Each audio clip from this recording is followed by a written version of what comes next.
দীর্ঘ ১০ বছর পর বিদেশের মাটিতে পড়াশোনা শেষ করে অবশেষে নিজের দেশে ফিরে আসে সায়ান।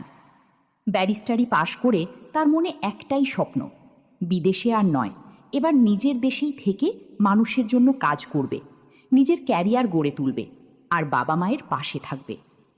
কিন্তু দেশে ফিরে সায়ান বুঝতে পারে তার নিজের বাড়িতেই এমন কিছু গল্প লুকিয়ে আছে যা তার পুরো জীবনকে বদলে দিতে চলেছে।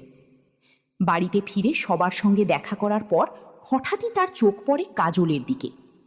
ছোটবেলায় দেখা সেই ছোট্ট মেয়েটা আজ অনেক বড় হয়ে গেছে, কিন্তু কাজলের জীবনটা যেন এখনো আগের মতোই অন্ধকার।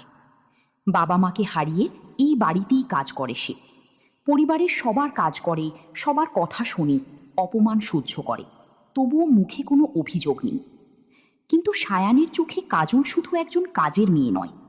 সে মনে করে মানুষকে তার অবস্থান দিয়ে বিচার করা যায় না। তাই কাজল যখন তার জুতা খুলে দিতে যায়, সায়ান নিজেই তাকে থামিয়ে দেয়।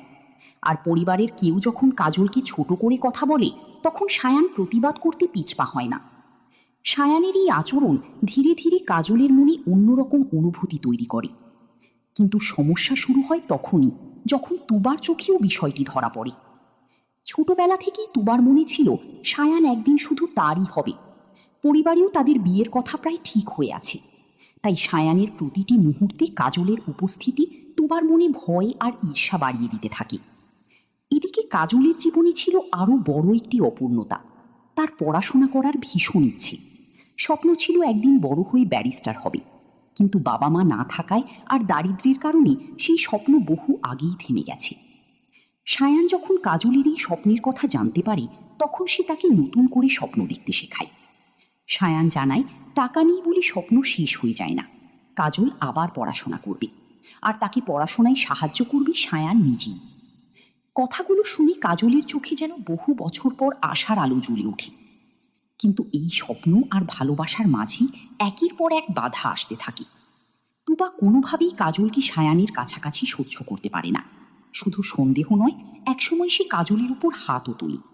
আর তখনই বদলে যায় সায়ানের আচরণ। সে স্পষ্ট জানিয়ে দেয় কাজল কোনো অপরাধ করেনি। অপরাধ করেছে তারা, যারা একজন গরিব মানুষকে শুধু তার পরিচয়ের কারণে অপমান করছে। এরপর আর নিজের অনুভূতি লুকিয়ে রাখতে পারে না সায়ান। সে কাজলকে জানিয়ে দেয় সে তাকে ভালোবেসে ফেলেছে। কিন্তু কাজল ভালোবাসার কথা শুনেও খুশি হতে পারে না, কারণ সে জানে তাদের সম্পর্ক সহজে কেউ মেনে নেবে না। সে একজন ইতিম, এই বাড়ির কাজের মেয়ে, আর সায়ান এই পরিবারের সন্তান। কাজল ভয় পায় তার কারণে যদি সায়ান নিজের পরিবারকে হারায়, যদি এই বাড়ি থেকেও তাকে বের করে দেওয়া হয়, তাহলে এই পৃথিবীতে তার আর কোথাও যাওয়ার জায়গা থাকবে না। কিন্তু সায়ান তখন ভালোবাসার শক্তিতে অটুট। সে কাজলকে প্রতিশ্রুতি দেয় প্রয়োজনে পুরো পৃথিবীর বিরুদ্ধে গিয়েও সে কাজলকে বিয়ে করবে। কিন্তু ভালোবাসা যখন প্রকাশ্যে চলে আসে, তখন পরিস্থিতি ভয়ঙ্কর হয়ে ওঠে। পরিবারের সামনে শুরু হয় তীব্র বিরোধিতা। কাজলকে অপমান করা হয়, তাকে বাড়ি থেকে বের করে দেওয়ার চেষ্টা করা হয়। কিন্তু এবার সায়ান আর চুপ থাকে না। সে সবার সামনে জানিয়ে দেয় সে তুবাকে ভালোবাসে না, সে শুধু কাজলকে ভালোবাসে। আর বিয়ে যদি করতেই হয়, তাহলে কাজলকেই বিয়ে করবে। এই কথা শুনে পরিবারের ভিতরে যেন ঝড় বয়ে যায়। একদিকে তুবার পরিবার হুমকি দিতে থাকে, অন্যদিকে সায়ানের মা কোনোভাবেই একজন কাজের মেয়েকে নিজের ছেলের বউ হিসেবে মেনে নিতে চান না। কিন্তু শেষ পর্যন্ত সায়ানের বাবা মায়ের সামনে দাঁড়িয়ে যায় একটি কঠিন সত্য। ছেলেকে জোর করে অন্য কারোর সঙ্গে বিয়ে দেওয়া সম্ভব হলেও তার মন থেকে ভালোবাসা কেড়ে নেওয়া সম্ভব নয়। অবশেষে তারা কাজলকে মেনে নেওয়ার সিদ্ধান্ত নেয়।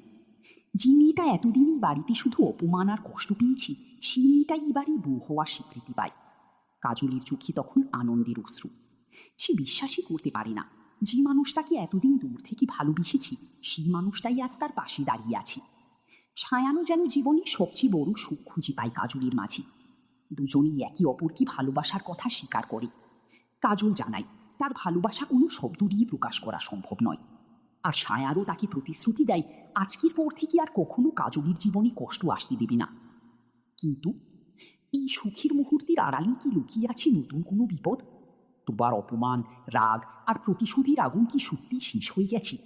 নাকি সায়ান আর কাজলের নতুন জীবন শুরু হওয়ার আগেই তাদের সামনে দাঁড়িয়ে যাবে আরও বড় কোনো পরীক্ষা? যে ভালোবাসা এত বাধা পেরিয়ে পরিবারের স্বীকৃতি পেয়েছি, সেই ভালোবাসা কি এবার সত্যিই সুখের ঘরে পৌঁছাবে? নাকি আবারও কোনো ষড়যন্ত্র তাদের দুজনকে আলাদা করার চেষ্টা করবি?